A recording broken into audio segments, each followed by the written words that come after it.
Welcome ਤੁਹਾਡਾ ਸਾਡੇ channel history friend ਦੇ ਵਿੱਚ। ਪਿਆਰੇ ਵਿਦਿਆਰਥੀਓ, ਅੱਜ ਸਾਡਾ ਪੜ੍ਹਨ ਦਾ ਟੌਪਿਕ ਹੈ ਜੋ ਪੰਜਾਬ ਦੀਆਂ ਭੂਗੋਲਿਕ ਵਿਸ਼ੇਸ਼ਤਾਵਾਂ ਦਾ ਇਤਿਹਾਸ ਉੱਤੇ ਪ੍ਰਭਾਵ। ਜਿਵੇਂ ਤੁਹਾਡੇ ਗਿਆਨ 'ਚ ਵਾਧੇ ਲਈ ਦੱਸ ਦੇਵਾਂ ਕਿ ਪਿਛਲੀ ਵੀਡੀਓ ਦੇ ਵਿੱਚ ਅਸੀਂ ਪੰਜਾਬ ਦੀਆਂ ਭੂਗੋਲਿਕ ਵਿਸ਼ੇਸ਼ਤਾਵਾਂ ਕੀ ਸਨ, ਅਸੀਂ ਉਹਦੀ ਬਿਲਕੁਲ ਵਿਸਥਾਰ ਦੇ ਨਾਲ ਜਾਣਕਾਰੀ ਲੈ ਚੁੱਕੇ ਹਾਂ। ਸੋ ਅੱਜ ਅਸੀਂ ਜੋ ਪੜ੍ਹਨ ਵਾਲੇ ਹਾਂ, ਪੰਜਾਬ ਦੇ ਇਤਿਹਾਸ ਦੇ ਉੱਤੇ ਕੀ ਪ੍ਰਭਾਵ ਪਿਆ ਉਹਨਾਂ ਵਿਸ਼ੇਸ਼ਤਾਵਾਂ ਦਾ। ਸੋ ਪਿਆਰੇ ਵਿਦਿਆਰਥੀਓ, ਇਹ ਮੈਂ ਤੁਹਾਨੂੰ ਦੱਸ ਦੇਵਾਂ ਕਿ ਕਿਸੇ ਵੀ ਪ੍ਰਦੇਸ਼ ਦੇ ਵਿੱਚ ਭੂਗੋਲਿਕ ਵਿਸ਼ੇਸ਼ਤਾਵਾਂ ਦਾ ਪ੍ਰਭਾਵ ਹੈ ਜੋ ਉੱਥੋਂ ਦੇ ਇਤਿਹਾਸ ਉੱਤੇ ਬਹੁਤ ਪੈਂਦਾ ਹੈ। ਉੱਥੋਂ ਦੀਆਂ ਭੂਗੋਲਿਕ ਵਿਸ਼ੇਸ਼ਤਾਵਾਂ ਉੱਥੋਂ ਦੀ ਰਾਜਨੀਤੀ ਨੂੰ, ਉੱਥੋਂ ਦੇ ਸਮਾਜ ਨੂੰ, ਉੱਥੋਂ ਦੇ ਧਰਮ ਨੂੰ, ਉੱਥੋਂ ਦੇ ਆਰਥਿਕ ਹਰ ਤਰ੍ਹਾਂ ਦੀ ਗਤੀਵਿਧੀਆਂ ਨੂੰ ਪ੍ਰਭਾਵਿਤ ਕਰਦੇ ਨੇ। ਸੋ ਪੰਜਾਬ ਦੇ ਇਤਿਹਾਸ ਦੇ ਉੱਤੇ ਕੀ ਪ੍ਰਭਾਵ ਪਿਆ ਉੱਥੋਂ ਦਾ, ਇਹ ਅਸੀਂ ਕਰਨ ਜਾ ਰਹੇ ਹਾਂ। ਸਭ ਤੋਂ ਪਹਿਲਾਂ ਸਾਡੇ ਸਾਹਮਣੇ ਜੋ ਪ੍ਰਭਾਵ ਹੈ, ਪੰਜਾਬ ਭਾਰਤ ਦਾ ਪ੍ਰਵੇਸ਼ ਦੁਆਰ। ਪਿਆਰੇ ਵਿਦਿਆਰਥੀਓ, ਐਂਟਰੀ ਗੇਟ।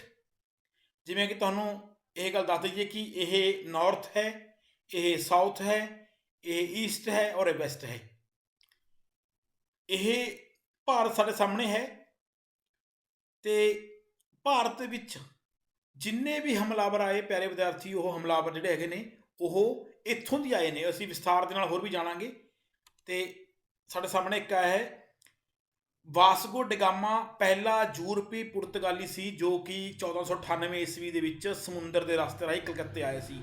ਪਿਆਰੇ ਵਿਦਿਆਰਥੀਓ, ਇੱਥੇ ਮੈਂ ਤੁਹਾਨੂੰ ਦੱਸਣਾ ਚਾਹੁੰਦਾ ਕਿ ਜਿੰਨੇ ਵੀ ਹਮਲਾਵਰ ਭਾਰਤ ਵਿੱਚ ਹਮਲਾ ਕਰਨ ਦੇ ਲਈ ਆਏ ਉਹ ਇਸ ਰਸਤੇ ਦੇ ਰਾਹੀਂ ਆਏ ਨੇ। ਇੱਥੇ ਅਸੀਂ ਨੈਕਸਟ ਨੂੰ ਮੈਂ ਦਿਖਾਣਾ ਸਕਰੀਨ ਦੇ ਵਿੱਚ ਕਿ ਇੱਥੇ ਦਰੇ ਬਣੇ ਹੋਏ ਨੇ। ਉਹ ਦਰਿਆਂ ਦੇ ਰਸਤੇ ਭਾਰਤ ਵਿੱਚ ਐਂਟਰ ਹੋਏ। ਭਾਰਤ 'ਚ ਐਂਟਰ ਹੋਣ ਤੋਂ ਪਹਿਲਾਂ ਸਭ ਤੋਂ ਪਹਿਲਾਂ ਉਹਨੂੰ ਪੰਜਾਬ 'ਚ ਐਂਟਰ ਹੋਣਾ ਪੈਂਦਾ ਸੀ। ਤਾਂ ਇਸ ਤਰੀਕੇ ਨਾਲ ਅਸੀਂ ਦੇਖ ਰਹੇ ਹਾਂ ਕਿ ਸਾਰੇ ਹਮਲਾਵਰ ਉਹ ਪੰਜਾਬ ਦੇ ਰਸਤੇ ਆਏ। ਇਸ ਕਰਕੇ ਪੰਜਾਬ ਨੂੰ ਮੇਨ ਪ੍ਰਵੇਸ਼ ਦੁਆਰ ਬੋਲਦੇ ਨੇ। ਸਿਰਫ ਔਰ ਸਿਰਫ ਜੋ ਅੰਗਰੇਜ਼ ਨੇ, ਪਹਿਲਾਂ ਵਾਸਕੋ ਡ ਗਾਮਾ ਆਇਆ ਸੀ ਕਲਕੱਤੇ, ਇੱਥੇ ਪਹੁੰਚਿਆ ਸੀ ਉਹ, ਔਰ ਉਸ ਤੋਂ ਬਾਅਦ ਈਸਟ ਇੰਡੀਆ ਕੰਪਨੀ 31 ਦਸੰਬਰ 1600 ਈਸਵੀ ਨੇ ਸਮੁੰਦਰ ਰਸਤੇ ਰਾਹੀਂ ਕਲਕੱਤੇ ਭਾਰਤ ਵਿੱਚ ਆਈ ਸੀ। ਇਹ ਜੋ ਅੰਗਰੇਜ਼ਾਂ ਨੂੰ, ਬ੍ਰਿਟਿਸ਼ਰ ਨੂੰ, ਈਸਟ ਇੰਡੀਆ ਕੰਪਨੀ ਨੂੰ, ਵਾਸਕੋ ਡ ਗਾਮਾ ਨੂੰ, ਇਹਨਾਂ ਨੂੰ, ਪੁਰਤਗਾਲੀ ਨੂੰ ਛੱਡ ਕੇ ਬਾਕੀ ਸਾਰੇ ਜਿੰਨੇ ਵੀ ਹਮਲਾਵਰ ਆਏ ਉਹ ਪੰਜਾਬ ਦੇ ਰਸਤੇ ਰਾਹੀਂ ਆਏ, ਇੱਥੋਂ ਦੀ ਆਏ। ਅਸੀਂ ਦੇਖਾਂਗੇ ਕਿ ਇਹ ਦੇਖੋ, ਇਹ ਭਾਰਤ ਹੈ ਔਰ ਇਹ ਦਰੇ ਨੇ। ਇਹ ਜੋ ਖੈਬਰ ਦਰਾ ਹੈ, ਗੋਲਮ, ਟੋਚੀ, ਬੁਲਾਨ, ਅਸੀਂ ਸਾਰੇ ਕਰ ਚੁੱਕੇ ਹਾਂ ਪਿਛਲੀ ਵੀਡੀਓ ਦੇ ਵਿੱਚ। ਇਹ ਦਰਿਆਂ ਦੇ ਰਾਹੀਂ ਅਫਗਾਨਿਸਤਾਨ ਤੋਂ ਐਂਟਰ ਹੋ ਕੇ ਸਭ ਤੋਂ ਪਹਿਲਾਂ ਪੰਜਾਬ ਦੇ ਵਿੱਚ ਨੂੰ ਐਂਟਰ ਹੋਣਾ ਪੈਂਦਾ ਸੀ ਔਰ ਉਸ ਤੋਂ ਬਾਅਦ ਅੱਗੇ ਉਹ ਦਿੱਲੀ ਵੱਲ ਨੂੰ ਵੱਧਦੇ ਸੀ। ਸੋ ਦਿੱਲੀ ਇੱਥੇ ਦਿਖ ਰਿਹਾ ਹੈ, ਇੱਥੋਂ ਐਂਟਰ ਹੋਣਾ ਹੈ ਤੇ ਪਹਿਲਾਂ ਸਾਹਮਣਾ ਕਰਨ ਵਾਸਤੇ ਪੰਜਾਬ ਉਹਦੇ ਅੱਗੇ ਆਉਂਦਾ ਸੀ। ਸੋ ਜਿਵੇਂ ਘਰ ਦੇ ਵਿੱਚ ਆਉਣ ਦੇ ਲਈ ਇੱਕ ਪ੍ਰਵੇਸ਼ ਦੁਆਰ ਹੁੰਦਾ ਹੈ, ਐਂਟਰੀ ਗੇਟ ਹੁੰਦਾ ਹੈ, ਮੇਨ ਗੇਟ ਹੁੰਦਾ ਹੈ, ਉਸ ਤਰੀਕੇ ਦੇ ਨਾਲ ਭਾਰਤ ਦੇ ਵਿੱਚ ਐਂਟਰੀ ਕਰਨ ਦੇ ਲਈ ਅੰਗਰੇਜ਼ਾਂ ਨੂੰ ਛੱਡ ਕੇ ਜਿੰਨੇ ਵੀ ਹਮਲਾਵਰ ਆਏ ਉਹ ਸਾਰੇ ਹਮਲਾਵਰ ਨੂੰ ਜੋ ਐਂਟਰੀ ਗੇਟ ਸੀ, ਮੇਨ ਗੇਟ ਸੀ, ਉਹ ਪੰਜਾਬ ਦਾ ਦੁਆਰ ਸੀ। ਉਹ ਖੈਬਰ ਦਰੇ ਦੇ ਰਾਹੀਂ ਪੰਜਾਬ ਦੇ ਵਿੱਚ ਐਂਟਰ ਹੋਏ ਤੇ ਪੰਜਾਬ ਭਾਰਤ ਦਾ ਪ੍ਰਵੇਸ਼ ਦੁਆਰ ਕਹਿਲਾਇਆ ਔਰ ਪੰਜਾਬ ਭਾਰਤ ਦਾ ਪ੍ਰਵੇਸ਼ ਦੁਆਰ ਰਿਹਾ। ਪਹਿਲਾ ਇਹ ਸਾਡਾ ਇੱਕ ਪ੍ਰਭਾਵ ਸੀ। ਕੀ ਪ੍ਰਭਾਵ ਪਿਆ? ਇਹ ਭੂਗੋਲਿਕ ਪ੍ਰਭਾਵ ਹੈ। ਅਗਰ ਭੂਗੋਲ ਐਵੇਂ ਦਾ ਹੈ, ਕਿਉਂਕਿ ਅਸੀਂ ਦੇਖ ਰਹੇ ਹਾਂ ਕਿ ਦੇਖੋ ਇੱਧਰ ਸਮੁੰਦਰ ਹੈ, ਅਰਬ ਸਾਗਰ ਹੈ, ਨੀਚੇ ਵੀ ਸਮੁੰਦਰ ਹੈ, ਹਿੰਦ ਮਹਾਸਾਗਰ ਹੈ, ਇੱਧਰ ਬੰਗਾਲ ਦੀ ਖਾੜੀ ਹੈ, ਇੱਧਰ ਹਿਮਾਲਿਆ ਪਰਬਤ ਹੈ ਜਿਸ ਨੂੰ ਕਿ ਪਾਰ ਕਰਨਾ ਬਹੁਤ ਮੁਸ਼ਕਿਲ ਹੈ, ਸਮੁੰਦਰ ਨੂੰ ਪਾਰ ਕਰਨਾ ਮੁਸ਼ਕਿਲ ਹੈ। ਇੱਥੋਂ ਦੀ ਜੋ ਖੈਬਰ ਬੁਲਾਨ ਦਰਾ ਹੈ, ਇਸ ਜਗ੍ਹਾ ਉੱਤੇ ਉਹ ਦਰੇ ਰਾਹੀਂ ਐਂਟਰ ਹੋ ਕੇ ਮਾਰੂਥਲ ਦੇ ਵਿੱਚ ਆਉਣਾ ਪੈਂਦਾ ਸੀ। ਮਾਰੂਥਲ ਦੇ ਵਿੱਚ ਭੁੱਖ ਪਿਆਸ ਦੇ ਨਾਲ ਉਹ ਸੈਨਾ ਮਰ ਜਾਂਦੀ ਸੀ, ਬਹੁਤ ਮੁਸੀਬਤਾਂ ਦਾ ਸਾਹਮਣਾ ਕਰਨਾ ਪੈਂਦਾ ਸੀ। ਸੋ ਇੱਕੋ ਇੱਕ ਜੋ ਅਸੀਂ ਦੇਖ ਰਹੇ ਹਾਂ ਕਿ ਉਹ ਮਾਰਗ ਸੀ ਜਿਹੜਾ ਇੱਥੇ, ਇਹ ਦਰਾ ਖੈਬਰ ਦਰੇ ਰਾਹੀਂ ਉਹ ਮੇਨ ਐਂਟਰ ਹੁੰਦੇ ਸੀ ਔਰ ਪੰਜਾਬ ਦੇ ਵਿੱਚ ਐਂਟਰ ਹੋ ਕੇ ਪ੍ਰਵੇਸ਼ ਦੁਆਰ ਸੀ। ਹੋਰ ਸਾਰੇ ਰਸਤੇ ਜੋ ਹਿਮਾਲਿਆ ਪਰਬਤ ਦੀ ਇਹ ਦੀਵਾਰ ਹੈ, ਇੱਥੋਂ ਸੈਨਾ ਲੈ ਕੇ ਆਉਣਾ ਬਹੁਤ ਮੁਸ਼ਕਿਲ ਹੈ, ਸਮੁੰਦਰ ਰਸਤੇ ਬਹੁਤ ਮੁਸ਼ਕਿਲ ਹੈ। ਸੋ ਪੂਰਾ ਭਾਰਤ ਹੈ ਜੋ, ਇਸ ਭਾਰਤ ਦੇ ਵਿੱਚ ਕਿਸੇ ਨੂੰ ਵੀ ਆਉਣ ਦੇ ਲਈ ਸਭ ਤੋਂ ਪਹਿਲਾਂ ਇੱਥੋਂ ਜੋ ਹੈ ਮੇਨ ਐਂਟਰੀ ਗੇਟ ਹੈ ਜੋ ਉਹ ਇੱਥੇ ਸੀ, ਇੱਥੋਂ ਆਉਣਾ ਪੈਂਦਾ ਸੀ। ਅਸੀਂ ਇਹ ਦੇਖ ਚੁੱਕੇ ਹਾਂ। ਸਾਡਾ ਪਹਿਲਾ ਜੋ ਪੁਆਇੰਟ ਹੈ, ਪਹਿਲਾ ਪ੍ਰਭਾਵ ਹੈ ਇਤਿਹਾਸ ਦੇ ਉੱਤੇ, ਉਸਨੇ ਕੀ ਬਣਾਇਆ? ਪੰਜਾਬ ਨੂੰ ਭਾਰਤ ਦਾ ਐਂਟਰੀ ਗੇਟ ਬਣਾਇਆ, ਪ੍ਰਵੇਸ਼ ਦੁਆਰ ਬਣਾਇਆ।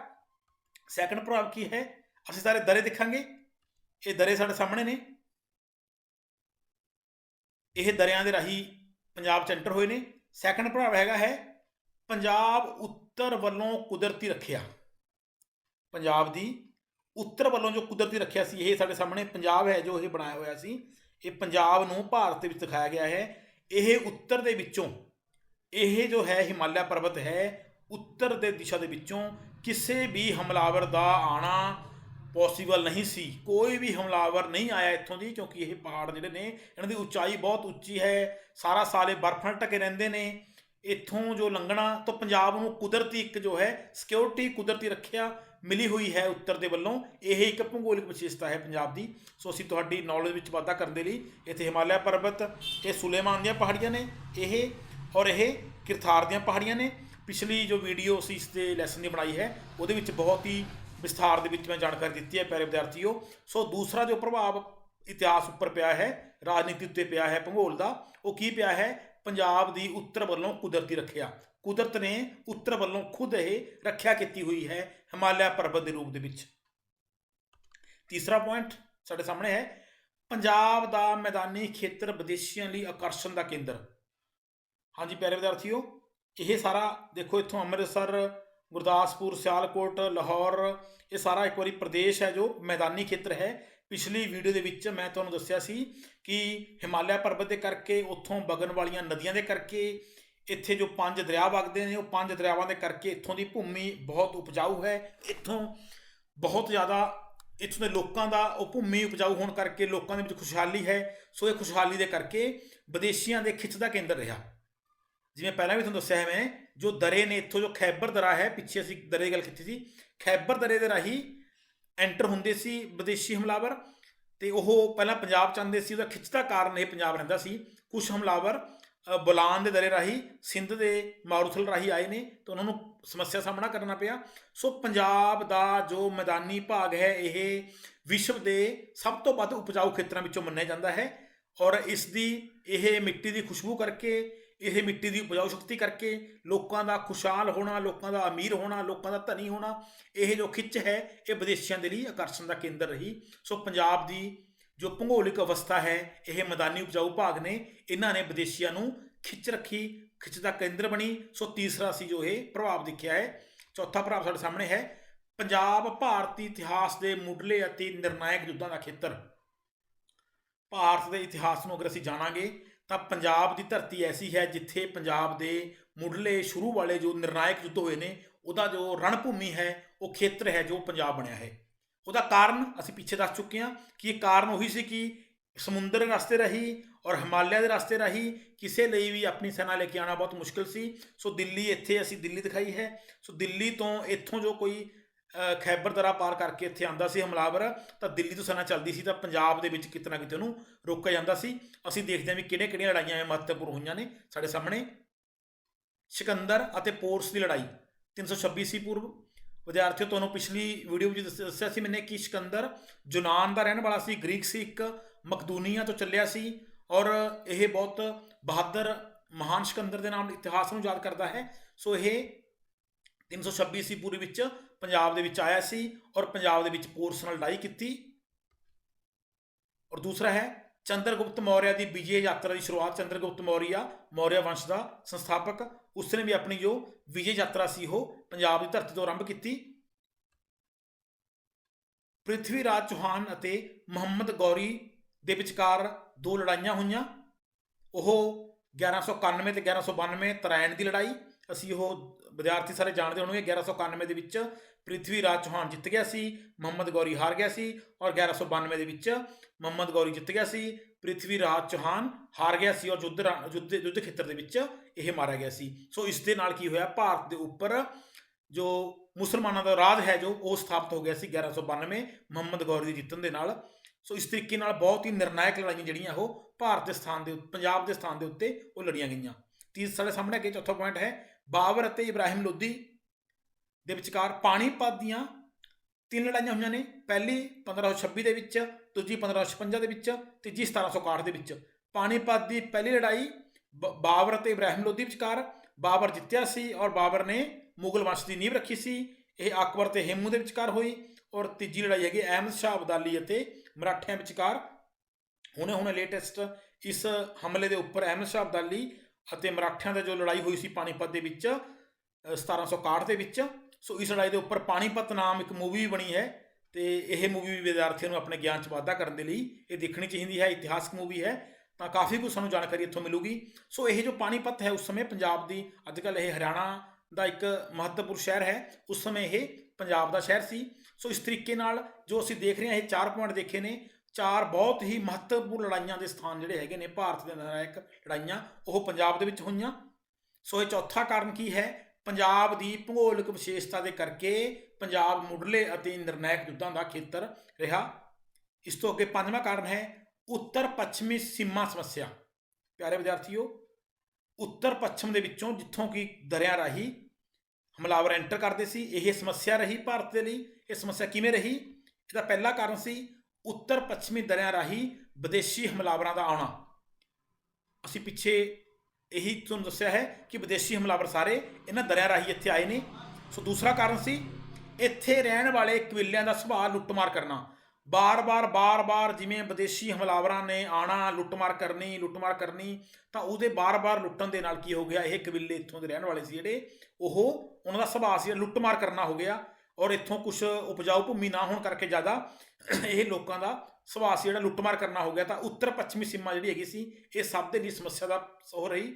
ਚੰਦਰਗੁਪਤ ਮੌਰਿਆ ਹੈ, ਚਾਹੇ ਬਲਬਨ ਹੈ, ਚਾਹੇ ਅਲਾਉਦੀਨ ਖਿਲਜੀ ਹੈ, ਚਾਹੇ ਮਹਾਰਾਜਾ ਰਣਜੀਤ ਸਿੰਘ ਹੈ, ਇਹ ਸਾਰੇ ਰਾਜਿਆਂ ਨੇ ਇਸ ਸੀਮਾ ਨੂੰ ਬਹੁਤ ਸੰਭਾਲ ਕੇ ਰੱਖਿਆ ਹੈ।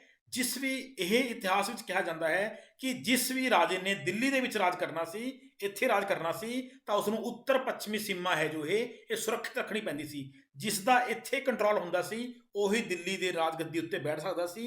ਜਿਸ ਨੇ ਵੀ ਇੱਥੋਂ ਆਪਣਾ ਧਿਆਨ ਹਟਾਇਆ, ਉਹ ਦਿੱਲੀ ਦੀ ਰਾਜਗੱਦੀ ਉਸ ਲਈ ਖਤਰੇ ਵਿੱਚ ਹੋ ਜਾਂਦੀ ਸੀ। ਉਸ ਦੇ ਕਾਰਨ ਆਹ 2 ਹੈਗੇ ਨੇ। ਸੋ ਉੱਤਰ ਪੱਛਮੀ ਸੀਮਾ ਸਮੱਸਿਆ ਹੈ ਜੋ ਇਹ ਪੰਜਾਬ ਦੀ ਬਹੁਤ ਵੱਡੀ ਸਮੱਸਿਆ ਰਹੀ ਹੈ। ਸੋ ਇਸ ਦੇ ਨਾਲ ਭਾਰਤ ਦੇ ਇਤਿਹਾਸ ਨੂੰ ਬਹੁਤ ਪ੍ਰਭਾਵਿਤ ਕੀਤਾ ਹੈ ਇਸਨੇ। ਇਹ 5ਵਾਂ ਕਾਰਨ ਸੀ, ਕਿਉਂਕਿ ਭੂਗੋਲਿਕ ਅਵਸਥਾ ਦੇ ਕਾਰਨ ਉੱਤਰ ਪੱਛਮੀ ਸੀਮਾ ਹੈ ਜੋ ਉਹ ਇਤਿਹਾਸ ਦੇ ਵਿੱਚ ਇਹਨੇ ਪ੍ਰਭਾਵਿਤ ਕੀਤਾ ਹੈ। ਅਸੀਂ ਅਗਲਾ ਦੇਖਾਂਗੇ 6ਵਾਂ ਪੁਆਇੰਟ, ਪਿਸ਼ਾਵਰ, ਲਾਹੌਰ, ਮੁਲਤਾਨ ਅਤੇ ਸਰਹੰਦ ਦਾ ਰਾਜਨੀਤਿਕ ਮਹੱਤਵ। ਇਹ ਪੰਜਾਬ ਦੇ ਸਾਡੇ ਸਾਹਮਣੇ 4 ਸ਼ਹਿਰ ਨੇ, ਪਿਸ਼ਾਵਰ ਹੈ, ਮੁਲਤਾਨ ਹੈ, ਲਾਹੌਰ ਹੈ, ਸਰਹੰਦ ਹੈ। ਇਹ ਚਾਰੋਂ ਸ਼ਹਿਰਾਂ ਦਾ ਬਹੁਤ ਮਹੱਤਵ ਸੀ। ਪਿਸ਼ਾਵਰ ਅਸੀਂ ਪਹਿਲਾਂ ਵੀ ਦੱਸਿਆ ਹੈ ਕਿ ਕਾਬਲ ਤੋਂ ਪਿਸ਼ਾਵਰ ਨੂੰ ਮਿਲਾਉਣ ਵਾਲਾ ਖੈਬਰ ਦਰਾਉਰ ਇੱਥੇ ਸੀ। ਪਿਸ਼ਾਵਰ ਵੀ ਬਹੁਤ ਰਾਜਧਾਨੀ ਰਿਹਾ ਹੈ, ਕਨਿਸ਼ਕ ਨੇ ਰਾਜਧਾਨੀ ਬਣਾਇਆ ਸੀ। ਮੁਲਤਾਨ ਹੈ ਜੋ, ਮੁਲਤਾਨ ਦਾ ਆਪਣਾ ਬਹੁਤ ਮਹੱਤਵ ਹੈ। ਮੁਲਤਾਨ ਵਪਾਰ ਦੇ ਲਈ ਬਹੁਤ ਪ੍ਰਸਿੱਧ ਸੀ। ਮੁਲਤਾਨ ਦੇ ਵਿੱਚ ਸ਼ੇਰ ਸ਼ਾਹ ਸੂਰੀ ਨੇ ਲਾਹੌਰ ਤੋਂ ਮੁਲਤਾਨ ਤੱਕ ਰੋਡ ਵੀ ਬਣਾਇਆ ਸੀ। ਔਰ ਲਾਹੌਰ ਹੈ ਜੋ ਇਹ ਪੰਜਾਬ ਦੀ ਰਾਜਧਾਨੀ ਰਹੀ ਹੈ ਅਕਬਰ ਦੇ ਸਮੇਂ ਵੀ। ਮੁਲਤਾਨ ਵੀ ਇੱਕ ਪ੍ਰਾਂਤ ਸੀ ਔਰ ਲਾਹੌਰ ਇੱਕ ਪ੍ਰਾਂਤ ਸੀ। ਮਹਾਰਾਜਾ ਰਣਜੀਤ ਸਿੰਘ ਵੀ ਲਾਹੌਰ ਰਾਜਧਾਨੀ ਰਹੀ ਹੈ। ਔਰ ਸਰਹੰਦ ਹੈ ਜੋ ਸਿੱਖਾਂ ਅਤੇ ਮੁਗਲਾਂ ਦੇ, ਅਫਗਾਨਾਂ ਦੇ ਯੁੱਧਾਂ ਦਾ ਸੈਂਟਰ ਪੁਆਇੰਟ ਹੈ ਜੋ ਉਹ ਸਰਹੰਦ ਰਿਹਾ ਹੈ। ਇਹ ਚਾਰੇ ਸ਼ਹਿਰਾਂ ਦਾ ਵੀ ਬਹੁਤ ਮਹੱਤਵ ਰਿਹਾ ਹੈ। ਰਾਜਨੀਤਿਕ ਜੋ ਪ੍ਰਭਾਵ ਹੈ ਚਾਰੇ ਸ਼ਹਿਰਾਂ ਦਾ ਭੂਗੋਲਿਕ ਅਵਸਥਾ ਦੇ ਕਾਰਨ ਪਿਆ। ਇਹ ਚਾਰੋਂ ਸ਼ਹਿਰਾਂ ਦੀ ਭੂਗੋਲਿਕ ਅਵਸਥਾ ਇਸ ਤਰੀਕੇ ਦੀ ਸੀ ਕਿ ਇਹਨਾਂ ਦਾ ਪ੍ਰਭਾਵ ਹੈ ਜੋ ਇਤਿਹਾਸ ਉੱਤੇ ਪੈਣਾ ਲਾਜ਼ਮੀ ਸੀ, ਕਿਉਂਕਿ ਇਹ ਦਿੱਲੀ ਤੋਂ ਸਰਹੰਦ ਨੇੜੇ ਪੈਂਦਾ ਸੀ। ਇਸ ਕਰਕੇ ਮੁਗਲਾਂ ਨੇ ਇੱਥੋਂ ਆਪਣਾ ਪੂਰਾ ਕੇਂਦਰ, ਵਜ਼ੀਰ ਖਾਂ ਸੀ, ਉਹਨੇ ਆਪਣਾ ਕੇਂਦਰ ਬਣਾ ਕੇ ਰੱਖਿਆ।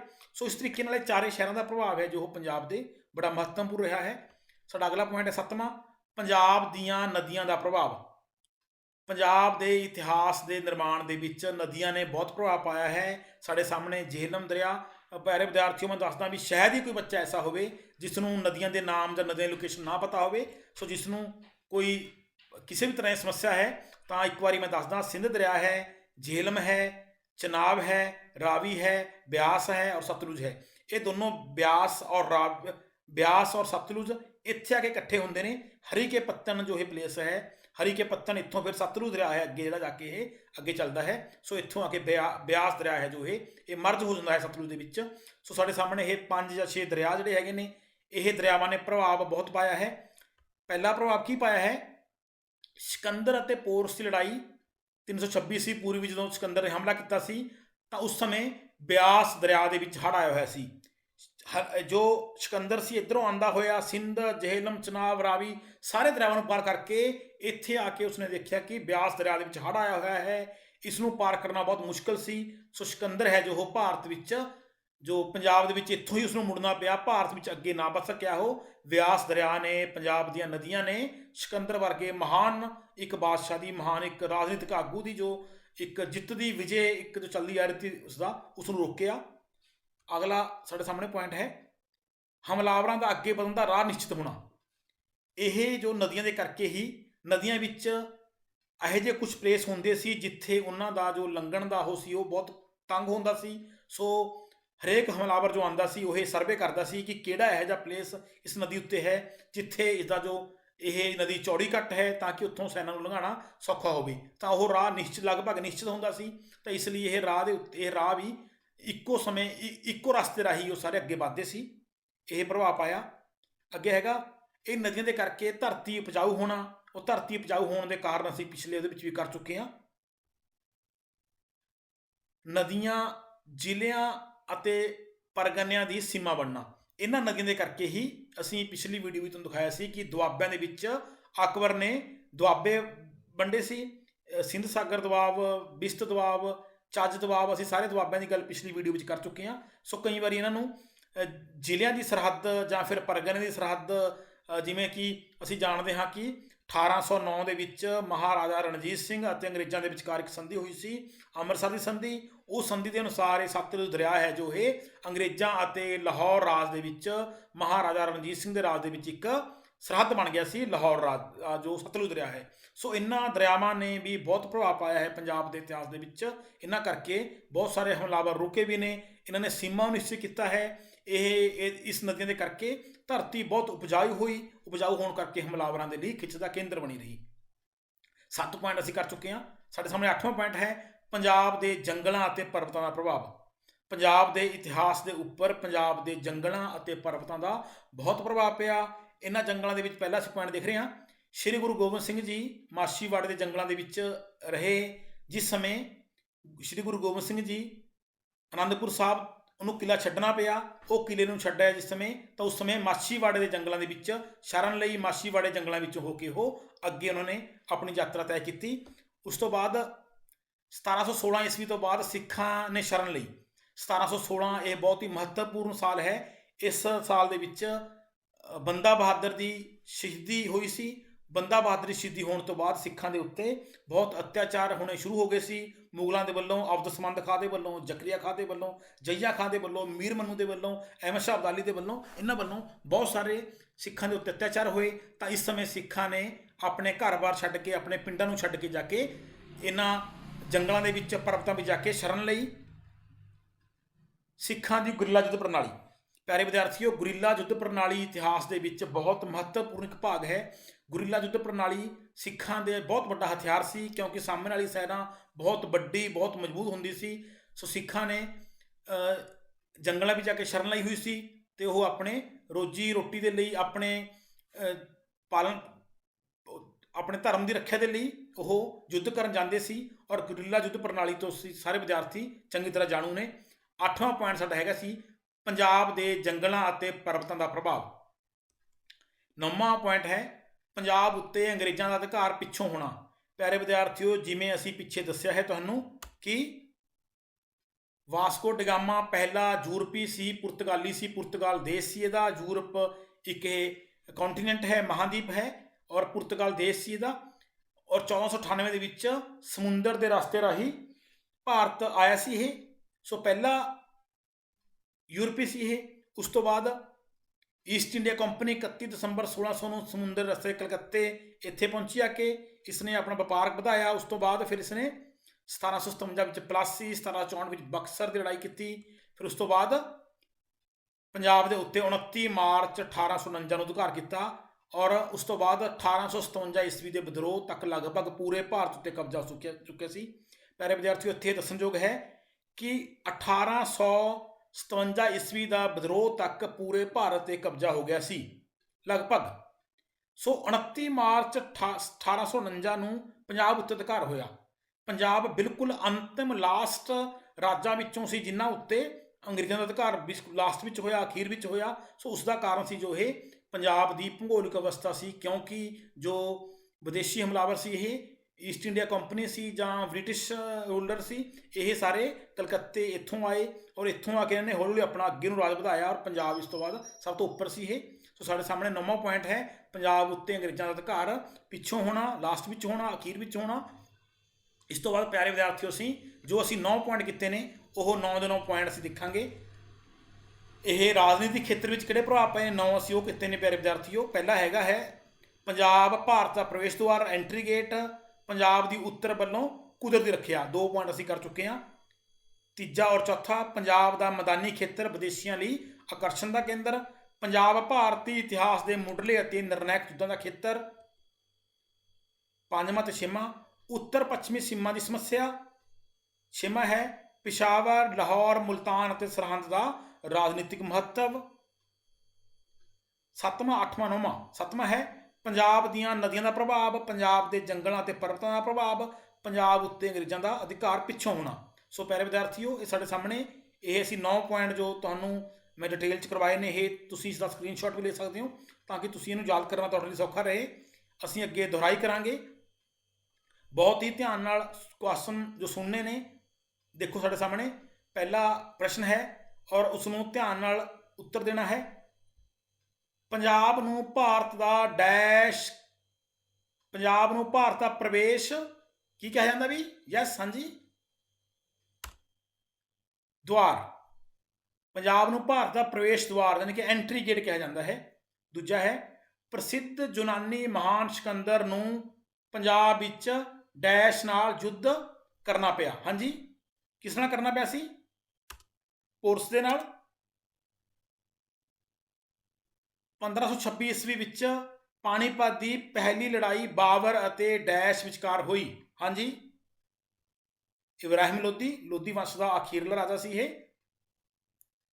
1517 ਤੋਂ ਲੈ ਕੇ 1526 ਤੱਕ ਗੱਦੀ ਉੱਤੇ ਬੈਠੇ ਔਰ 1526 ਦੇ ਵਿੱਚ ਬਾਬਰ ਨੇ ਇਸ ਨੂੰ ਹਰਾ ਕੇ ਲੋਧੀ ਵੰਸ਼ ਦਾ ਅੰਤ ਕਰਤਾ ਔਰ ਮੁਗਲ ਵੰਸ਼ ਦੀ ਸਥਾਪਨਾ ਕਰਤੀ। ਅਗਲਾ ਹੈ ਪੰਜਾਬ ਦੇ ਪ੍ਰਮੁੱਖ ਸ਼ਹਿਰ ਪਿਸ਼ਾਵਰ, ਮੁਲਤਾਨ, ਲਾਹੌਰ ਅਤੇ ਡੈਸ਼ ਹਨ। ਯੈਸ, ਹਾਂਜੀ, ਜੋ ਕਿ ਸਿੱਖਾਂ ਅਤੇ ਮੁਗਲਾਂ ਦੇ ਯੁੱਧਾਂ ਦਾ ਕੇਂਦਰ ਬਣਿਆ ਰਿਹਾ। ਕਿਹੜਾ ਸੀ ਵੀ? ਸਰਹੰਦ। ਪੰਜਾਬ ਉੱਤੇ 29 ਮਾਰਚ ਡੈਸ਼ ਨੂੰ ਅਧਿਕਾਰ ਕੀਤਾ। ਹਾਂਜੀ, ਅੰਗਰੇਜ਼ਾਂ ਨੇ ਕਦੋਂ ਕੀਤਾ ਅਧਿਕਾਰ ਵੀ? 1849 ਦੇ ਵਿੱਚ। ਵਾਸਕੋ ਡਗਾਮਾ ਪਹਿਲਾ ਯੂਰਪੀ ਸੀ, ਉਹ ਕਿਹੜੇ ਸਾਲ ਦੇ ਵਿੱਚ ਆਇਆ ਸੀ ਵੀ? ਹਾਂਜੀ, ਯੈਸ, 1498। ਸਿਕੰਦਰ ਅਤੇ ਪੋਰਸ ਲੜਾਈ ਦੇ ਸਮੇਂ ਵਿੱਚ ਕਿਹੜੇ ਦਰਿਆ ਦੇ ਵਿੱਚ ਹੜ੍ਹ ਹੋਇਆ ਸੀ? ਹਾਂਜੀ, ਸ਼ਾਬਾਸ਼, ਗੈਸ ਪਲੀਜ਼। ਬਿਆਸ ਦਰਿਆ ਦੇ ਵਿੱਚ। ਇਹ ਪਿਆਰੇ ਵਿਦਿਆਰਥੀਓ ਕੁਝ ਤੁਹਾਡੇ ਸਾਹਮਣੇ ਫਿਲ ਇਨ ਦਾ ਬਲੈਂਕਸ ਅਸੀਂ ਕੀਤੀਆਂ ਨੇ। ਔਰ ਹੁਣ ਅਸੀਂ 3 ਨੰਬਰ ਤੇ 5 ਨੰਬਰ ਵਾਲੇ ਪ੍ਰਸ਼ਨ, ਪੰਜਾਬ ਦੀ ਉੱਤਰ ਪੱਛਮੀ ਸੀਮਾ ਸਮੱਸਿਆ ਦੇ ਰਾਜਨੀਤਿਕ ਪ੍ਰਭਾਵ ਬਾਰੇ ਦੱਸੋ। ਉੱਤਰ ਪੱਛਮੀ ਸੀਮਾ ਹੈ ਜੋ, ਉਹ ਕਿਵੇਂ ਪ੍ਰਭਾਵਿਤ ਕਰਦੀ ਹੈ ਇਤਿਹਾਸ ਨੂੰ। 5 ਨਦੀਆਂ ਦੇ ਨਾਮ ਦੱਸੋ। ਜੰਗਲਾਂ ਅਤੇ ਪਰਬਤਾਂ ਦੇ ਪੰਜਾਬ ਦੇ ਇਤਿਹਾਸ ਨੂੰ ਕਿਵੇਂ ਪ੍ਰਭਾਵਿਤ ਕੀਤਾ। ਪੰਜਾਬ ਨੂੰ ਭਾਰਤ ਦਾ ਪ੍ਰਵੇਸ਼ ਦੁਆਰ ਕਿਉਂ ਕਿਹਾ ਜਾਂਦਾ ਹੈ। ਪੰਜਾਬ ਦੀਆਂ ਨਦੀਆਂ ਨੇ ਪੰਜਾਬ ਦੇ ਇਤਿਹਾਸ ਨੂੰ ਕਿਵੇਂ ਪ੍ਰਭਾਵਿਤ ਕੀਤਾ। ਤਾਂ ਪਿਆਰੇ ਵਿਦਿਆਰਥੀਓ, ਇਹ ਜੋ ਅਸੀਂ 9 ਪੁਆਇੰਟ ਕੀਤੇ ਨੇ, 9 ਪੁਆਇੰਟਾਂ ਦੇ ਵਿੱਚੋਂ ਇੱਕ ਇੱਕ ਪੁਆਇੰਟ ਹੈ ਜੋ ਇਹ 5 ਪ੍ਰਸ਼ਨ ਸਾਡੇ ਸਾਹਮਣੇ ਆਏ ਨੇ। ਸੋ ਬਹੁਤ ਹੀ ਧਿਆਨ ਨਾਲ ਪ੍ਰਸ਼ਨ ਕਰਨੇ ਨੇ। ਪਿਆਰੇ ਵਿਦਿਆਰਥੀਓ, ਅਗਰ ਤੁਹਾਨੂੰ ਇਹ ਵੀਡੀਓ ਅੱਛੀ ਲੱਗੀ ਹੈ ਤਾਂ ਮੇਰੇ ਚੈਨਲ ਨੂੰ ਸਬਸਕ੍ਰਾਈਬ ਜ਼ਰੂਰ ਕਰਿਓ। ਥੈਂਕ ਯੂ, ਧੰਨਵਾਦ।